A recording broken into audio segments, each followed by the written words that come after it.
তোমার আচরণে আমি আঘাত পেয়েছি, কিন্তু চিৎকার করিনি, কোনো অভিযোগও করিনি।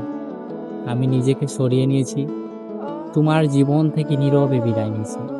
তুমি হয়তো ভেবেছ তুমি জয় হয়েছ, কিন্তু সময়ের সাথে সাথে নীরবতা তোমার বিবেকের দরজায় কড়া নাড়বে। তুমি এড়িয়ে যেতে চেষ্টা করবে, কিন্তু নীরবতা থেমে থাকবে না। কারণ সত্যিকারের প্রতিবাদ গর্জন করে না, এটা ততক্ষণ নীরবে নিঃশব্দে বয়ে চলে যতক্ষণ না হৃদয়ে অনুশোচনা জন্ম নেয়।